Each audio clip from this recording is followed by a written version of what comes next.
For today's video, it's a Sunday trail day na naman tayo. Siyempre kasama na naman natin ang ating mga tropa na sina Boss, Bulay Boss, Sukoy at si Boss Raymart.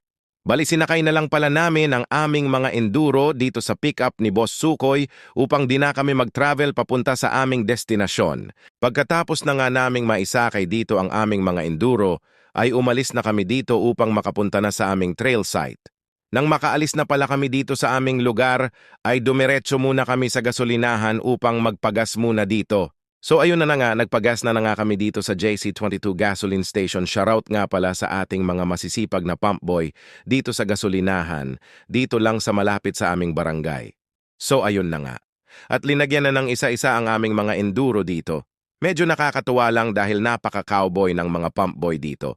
Kaya next time ay may pangkape kayo sa akin. Ha ha ha. Charot lang. Bali pagkatapos pala naming magpagas dito ay agad na pala kami umalis at nagbiyahe na papuntang Bueno Capas. Bali nandito na pala kami sa Barangay Santa Lucia. Kaya bago pala kami pumunta sa aming destinasyon dito, ay bumili muna kami ng aming makakain dito dahil wala na kami mapagbibilhan ng ulam kapag nakaakyat na kami sa aming destinasyon. Siyempre bago kami umalis dito, papakita ko muna sa inyo yung mukha ng kasama ko kung gaano sila kasaya dahil mamaya ay nakabusangot na mga yan dahil sa pagod.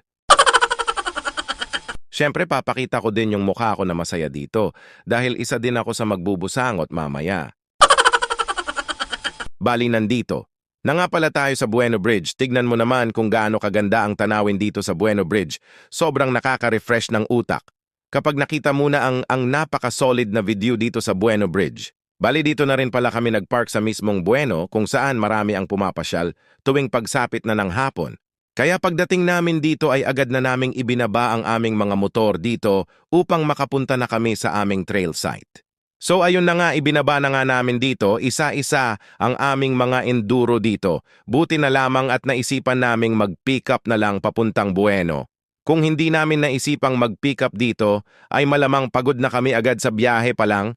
Pagkatapos nga pala namin dito ay dumiretso na kami sa aming trail site. Sa hindi nga inaasahan ay nasiraan dito si Boss Raymart na tanggal ang kanyan kadena. At ang kay Boss Bulay naman dito ay nasira ang kanyan CDI sa motor.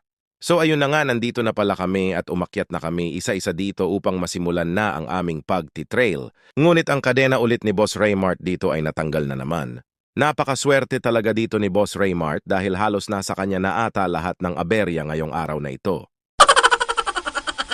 Hindi na pala ako gaano nakapag-video dito dahil nasa isang camera ang mga video ko. Kaya pagdating namin dito sa river crossing, ay may nakita kaming tubig na dumadaloy galing sa kabundukan, kaya naisipan naming tikman ito upang malaman kung ano ang lasa nito. At nang makababa na kami dito sa kabundukan, ay dumiretso na kami sa Bueno upang kami ay makauwi na, ngunit naisipan muna naming kumain dito bago kami umuwi, kaya kumuhain muna kami sa mga sikat na kainan dito sa Bueno. Nang matapos na pala kami kumain, dito ay agad na naming isinampa ulit ang mga enduro sa pick-up upang kami ay makauwi na. So hanggang dito na lang muna ang ating video. Huwag mo kalimutang i-share itong video na ito at i-follow muna din ako para lagi ka updated sa mga video ko.